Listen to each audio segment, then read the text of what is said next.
Hello, everyone, and welcome to the Included series. My name is Dana Wilson, and I'm the CEO and founder of CHIP, which stands for Changing How Individuals Prosper. CHIP is a digital platform connecting individuals like you to Black and Latinx financial professionals. This series was started to give people of color a chance to tell our own stories and thoughts around wealth. We hope to demystify stereotypes that still plague many of our communities, regardless of economic status. So sit back, relax, and let's talk money.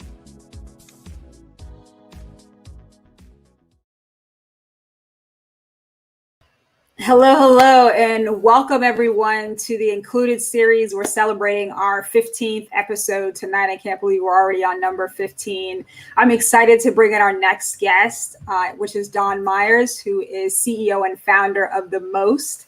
So welcome, Dawn. Thanks for coming on to the Included series. Hi, thank you for having me.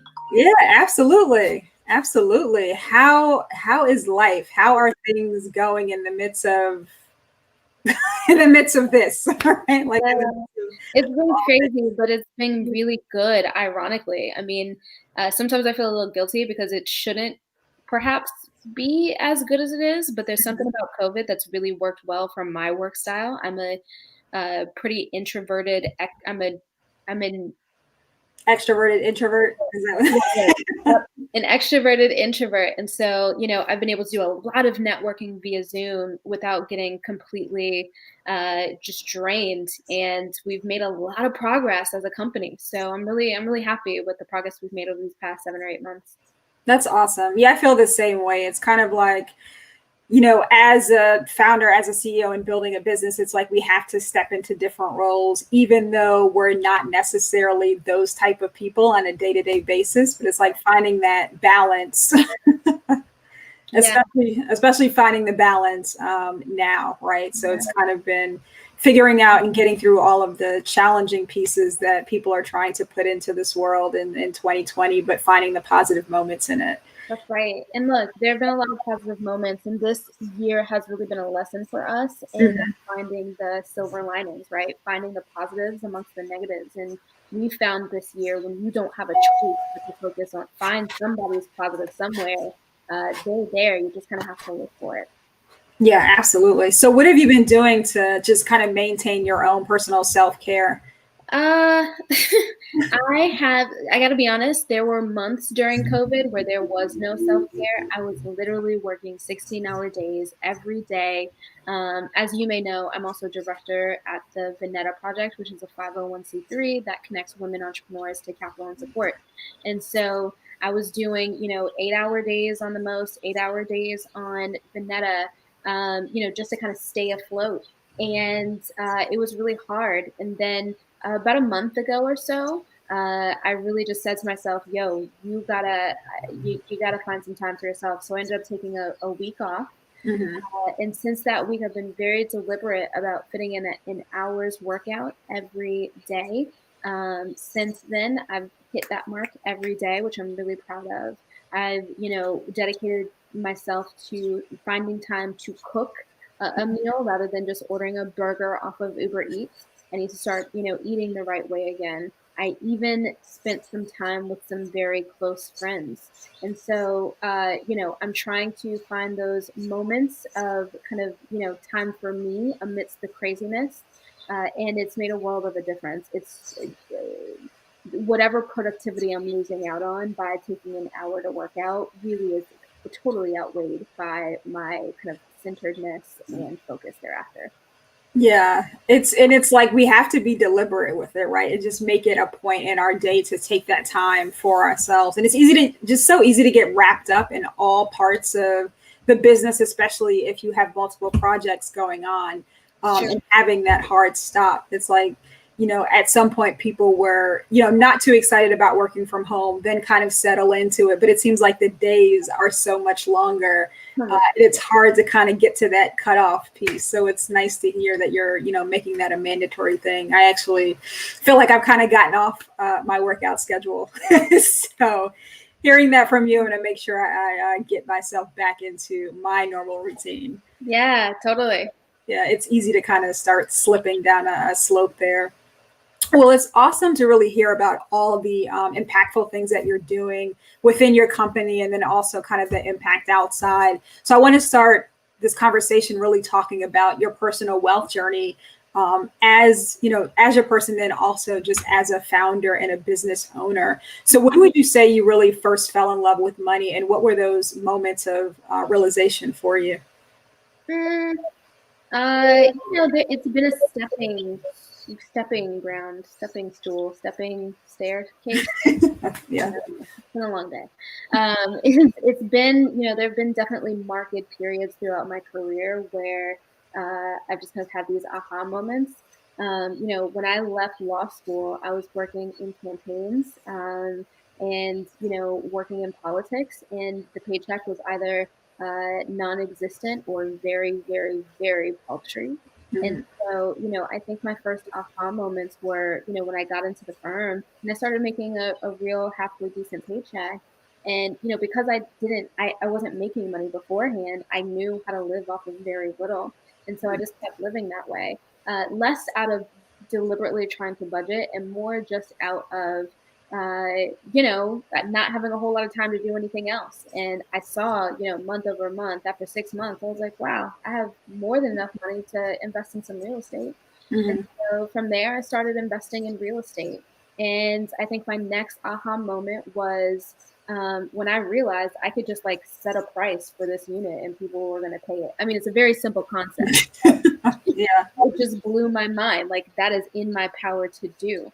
And then I said, you know what? I think I can chop this unit up, and instead of having just some, people living below me, I can make that a whole separate unit. So I rezoned it, remodeled it, and eventually put it back on the market. And when I got that first check, I was like, yo, this whole entrepreneurship thing, like creating revenue and generating value with your own two hands, that's a real thing. I can do that. And I kind of fell in love at that moment with this space and this idea of entrepreneurship. I have migrated away from real estate, but real estate will always be a big piece of my heart. I mean, I got into real estate because my family, Mhm. I watched them, buy these buildings and remodel them with their own hands and put them back on the market. And so I didn't realize, to me, real estate was just what you do. You get a job and you reinvest in something else. But when I really, got a little older and realized the value of that, I started to think, okay, how can I apply this concept to something that I'm really passionate about? And that is how I found my way to my company, The Notes. No, that's awesome and really amazing, right? How we walk through those certain steps of like now we have this money or this income that we have coming in, but how do we transfer that income into that wealth and start building on that wealth creation and finding real estate, being able to do that? And what was that transition like for you when you were investing in that real estate and watching your family kind of have that as well? Was that already kind of ingrained in you from a wealth perspective with your family? Is that something that you all talked about as well? Yeah, it was one of those things that I grew up seeing. Everyone in my family is a police officer, every single body. And, my dad was the first person. There was a program in the 90s back in DC where police officers could get a really favorable kind of mortgage rate. And so, my dad really took advantage of that program. And other people in my family started to follow suit. People in our kind of extended circle started to follow suit. And so it was one of those things where everybody I knew had done this thing. And it was almost just kind of, I was ingrained in me. You get a job, you get a paycheck, and you get a house. That's what you do. Mhm. And so it was really definitely second nature. But the fact of the matter is, all the people who I'd seen go through that process were men. Uh, Mhm. it's a very different thing for a young woman to be on a work site in the dark with no electricity and a team of people. It's a very different dynamic. So, I think I saw a few years into that I needed something that would still be revenue generating for me, that where I could still flex that entrepreneurial muscle, but that where I wouldn't be in such a compromised position. Yeah, and it's interesting that you mentioned that too, right? Because when we start thinking about wealth and kind of that whole head of household mentality that used to be there years ago, and sometimes, pops its head up nowadays again, but now we're really seeing this influx of women building wealth, particularly Black women creating wealth and sustaining wealth, and how that's just kind of changing the overall family dynamic as well. Was a lot of your family also kind of involved in that process, or really did you recognize that at an early age? Since you're talking about how you really just saw the men investing in a certain way, do you feel like your mom and other female members of your family were also kind of on that path from a wealth perspective or thinking about it? There was definitely a difference between the two. My dad and the other men in the family, quite frankly, I believe had a little bit more of a leash to take some risks. Uh, Mm-hmm. my dad is a genius, I believe, and really just had an incredible entrepreneurial mind. But he wasn't worried about, supporting kids, right? Mm-hmm. Like he knew at the end of the day, his kids were going to be fine regardless. My mom and my dad are separated, were divorced by this time. And so at the end of the day, I believe that my mom thought about this stuff differently. She Mm-hmm. was thinking, if I lose my job, if I don't bring in income, my kids aren't going to eat, right? So there's a certain freedom I believe that you need in order to be able to take on something entrepreneurial. And that's a lot of what we see when we talk about equity in the venture and startup Mm-hmm. space. What we're talking about is, freedom in terms of, being able to leave your job and not be worried about where you're going to sleep. Being able to take that risk and know that, over the course, even if it fails, you'll be able to rebound and nobody's going to be, fatally affected by your decisions. And so I believe that the men in my family had a little bit more of a leash to make certain decisions, whereas the women, while they invested in their wealth and did a great job, they had to think about it differently. My mom, for example, also a police officer. My mom and my dad got on the police force at the exact same time.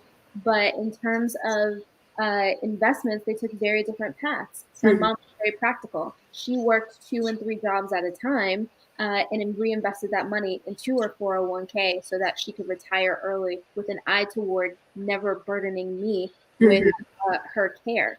And so she invested also, but she invested in a very different way. And I think that often women tend to end up being in positions where we have to think more practically about investments. And we all know that real wealth generation comes on the backside of real risk. And so, in many ways, women sometimes are left out of that equation. Yeah, that's a really good point. And also kind of just makes me think also about my mother too. Like she was a, single mom raising me. And I remember she was talking about this when I told her the first time I was leaving corporate, right? It was like that, well, she had spent years and years in her brand. And when you're talking about risk and being able to have the freedom to do certain things, it was always like, well, I can't really take a risk at my job or take this really big opportunity that might seem interesting because I do have someone else in mind to worry about. And to your point, she was the same way and not wanting to burden me as I got older, feeling like I had to bear the pressure of having to take care of her. So she was very self-sustaining on her own. So I think it's an interesting point that as women, we do often feel like we don't necessarily always have that freedom to just make those decisions and kind of jump out there.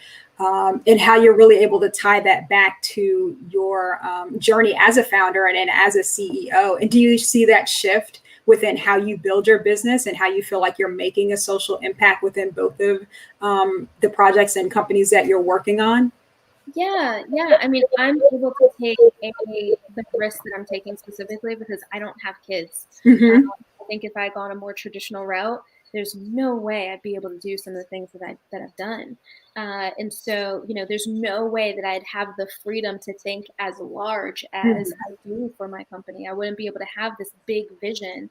It would be about making that money now so that I can invest in my kids' college fund and I can make sure that they're taken care of.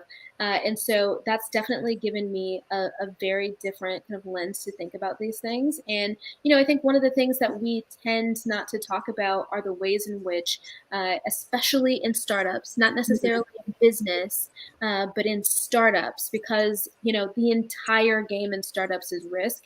How women have to calculate that differently, how we have to think about our timing differently, how we have to think about our payoff differently, how we have to think about, the size of our business and our acquisition goals differently. And so, it's definitely played in a lot. I definitely think about gender often as I think about my business and how we grow it. So, talk about a lot of these initiatives that you're working on, especially within the Vinetta Project, that will help a lot of female founders and just founders in general get to those next levels of capital and really understanding the power of the wealth that we have. Yeah. So I work with the Vinetta Project, a 501(c)(3) that connects women entrepreneurs, many in tech, to capital and resources that they need to grow. And I do that work because I saw very early in my startup career just how, there was a very clear disparate impact. Mhm. And I think many of us kind of walk around the ecosystem knowing that there's some kind of inequity, but we don't really have proof of it. We haven't really seen it up close. I just kind of the way that I'm built, as soon as I kind of found tech and, saw how much I loved it, I immediately started taking on these leadership roles. And in these leadership roles, I had to in these leadership roles, I had to really kind of come face to face with a lot of this inequity in a way that was really uncomfortable. So, for example, at Vinetta Project, we've got a whole database of women entrepreneurs, and it's sorted by their industry, their vertical, their revenue, their education. I mean, you can see everything, including their race. Mhm. And when you sort by race, it's very clear certain founders aren't getting funded, even when they're the most educated in the room, even when they've got the traction, even when they've got the assets. And it's been really difficult, to have these conversations over the past few months in the wake of George Floyd, in the wake of Black Lives Matter, where people are still kind of debating whether or not this is really a thing. While I've seen up close and personal, got the data that it is in fact very much a thing. And so, what I'm really focused on doing in Vinetta is, supporting women founders, but also pooling our resources to the best of my ability. We don't have everything within our community as Black and Brown founders, but we do have a lot. And so for me, it's about tapping into that, figuring out where the angel investors are, building up those relationships, even if I'm not at a stage where I can take advantage of that angel's money. Mhm. Perhaps I know somebody who does. And so for me, it's been about building out relationships on both sides, on the startup side and on the investor side, so that I can make the connection. Now, a lot of people say, I'm a founder, I'm going to make $1 million or however much money, and then I'm going to come back and I'm going to give back. Well, first of all, you're probably not going to make it there precisely because of the inequity in the space, right? So we're putting the cart before the horse. And secondly, if once you make it there, it's too late, right? There will have been a countless number of Black and Brown founders whose companies will have failed because they don't get the resources that they need. And so I truly believe that it is incumbent upon all of us to do our part, whatever that is, whether it's doing your podcast so that people can hear about different approaches to this, whether it's taking a leadership role in your ecosystem, whether it's I don't know, telling your investors that encouraging them to invest in a friend of yours, whatever it is. I don't know what you are capable of, but I believe that each of us has an obligation to give back whatever we got, whether that's our Rolodex, our time, our contacts.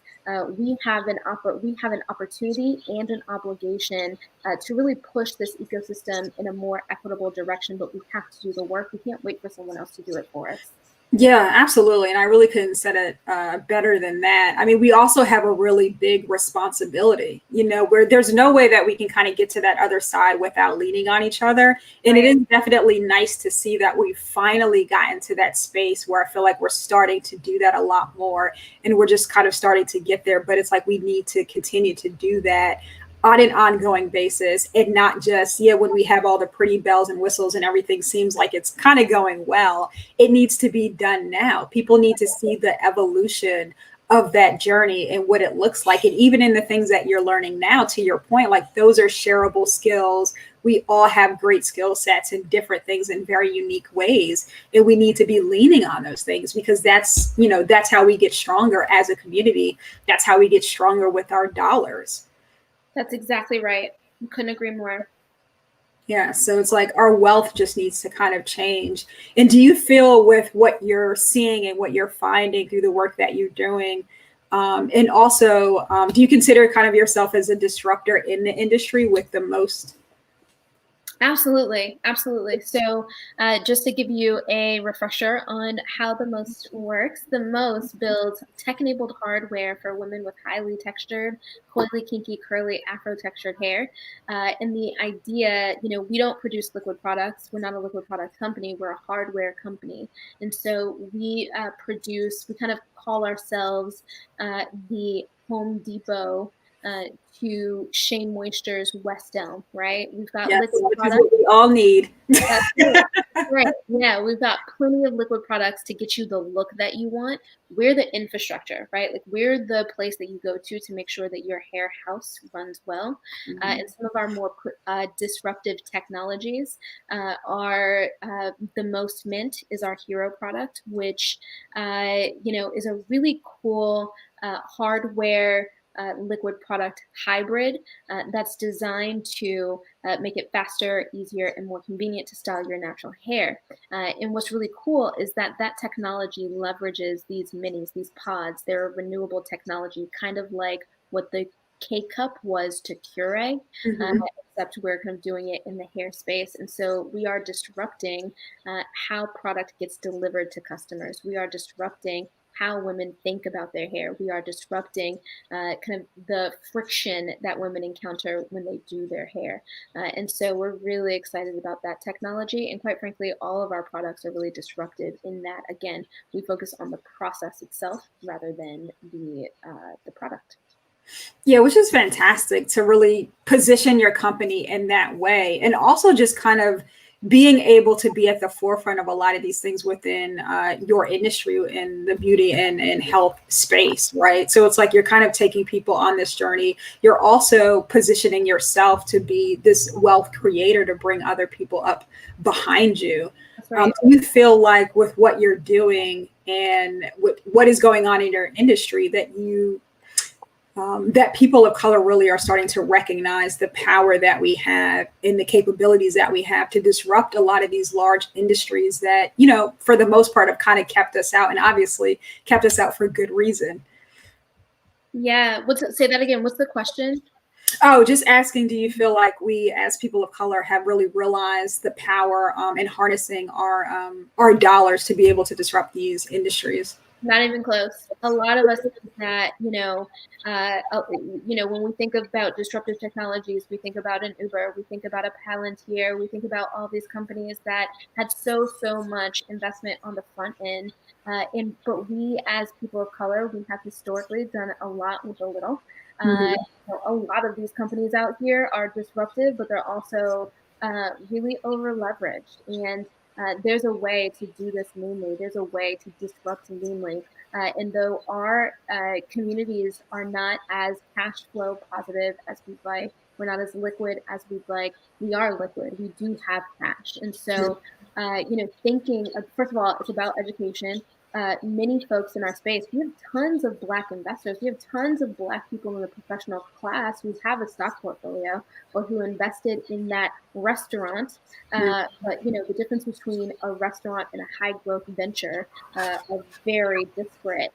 And it's about educating people in our community about the opportunities there and how the space works. How does an equity, agreement work? How does a convertible note work? How does a safe note work? How do you think about projections and analyses of these various companies and their opportunities?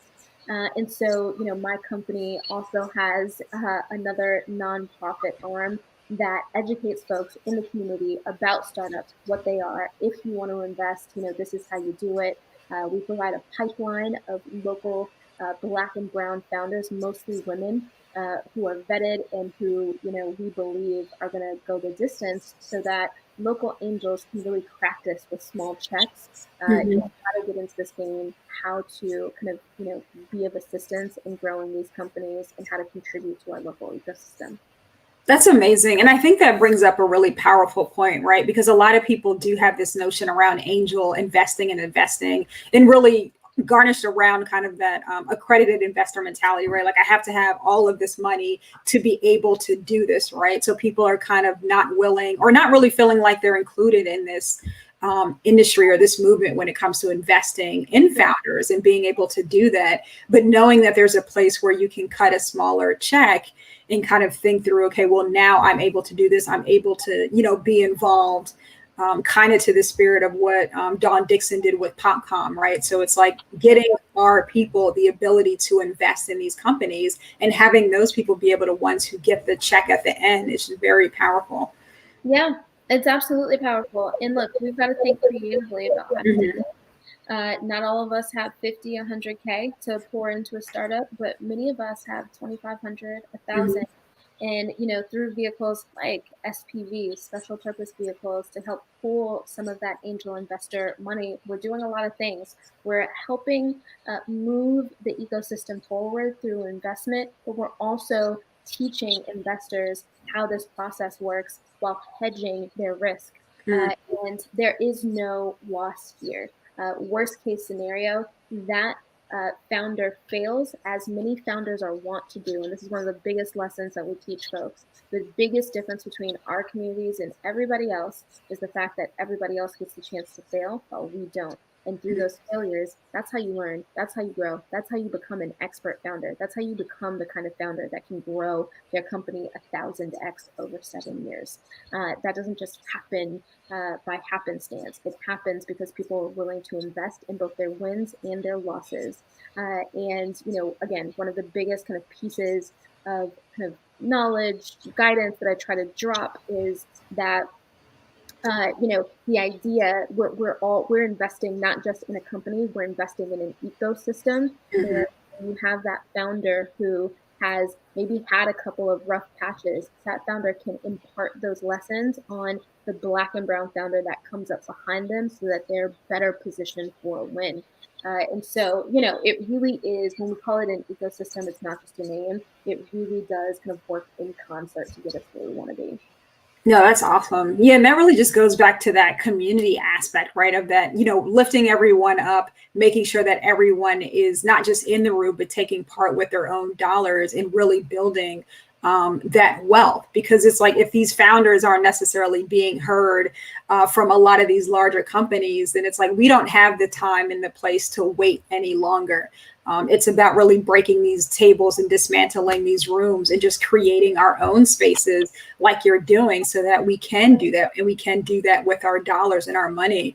And do you feel like where we are right now, just as people of color, what do you think that we can do to, just kind of put ourselves ahead of the game, whether it's as founders, whether it's as business owners, and just wealth creators in general?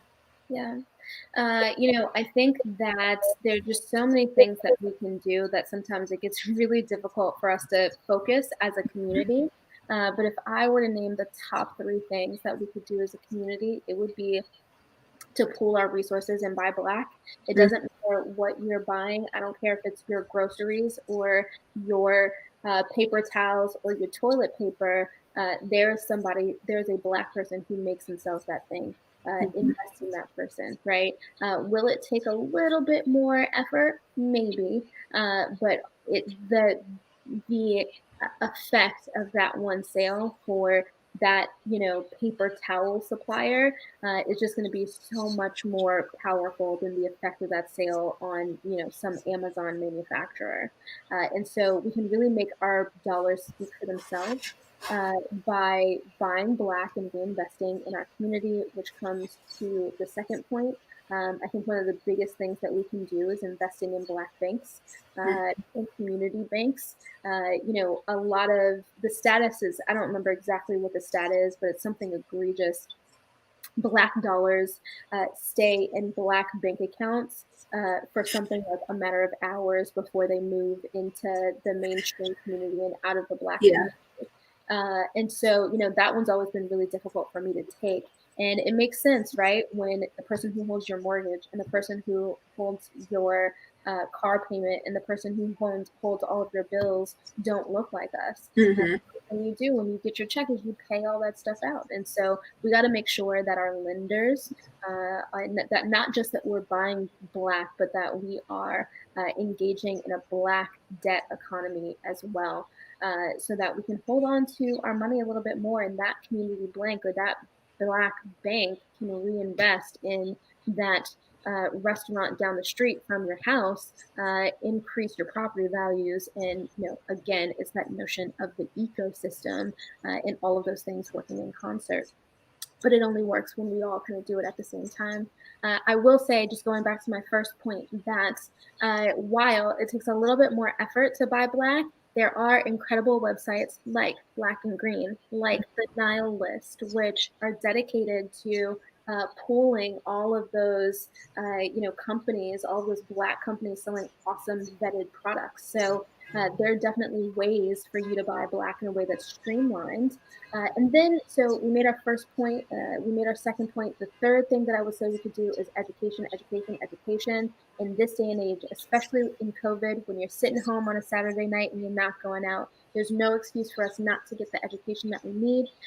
There are podcasts on financial wellness. There are articles on, investing. There are shows on YouTube on just about everything that you can imagine. And so we as a community have absolutely no excuse to be underinformed and undereducated when it comes to wealth creation. And so, Absolutely. yeah, those are definitely the three things that I would say are at the top of my list. Fantastic. I mean, I couldn't have said that better. It's like you're landing on all the top things that are so important for our community's success. Education really being at the forefront of that too. And to your point, there really is no excuses, right? If you want it, you can literally go out and I lost you for a second, but okay. Yeah, technology. See, technology does not want us to be great. But yeah, it's like we're in the age of information and almost information overload. And there's so many different podcasts and series and things to tap into and really get engaged and connected. So thank you for dropping all of those wonderful gems. And before we head out and get to one of my favorite parts of our series, I definitely want to make sure people know where to go to get more information and kind of get plugged into the communities and ecosystems that you're building. So please share that with our audience. Sure. You can learn more about my company, The Most, at www.themostcurl.com, CURLS. You can also find my company on Instagram and Facebook and Twitter at The Most Curls. And then you can find me at www.dawndoesthemost.com. I'm on IG and Twitter at dawndoesthemost. And I tend to actually have a announcement up right now about some funding that we're trying to build a pipeline for.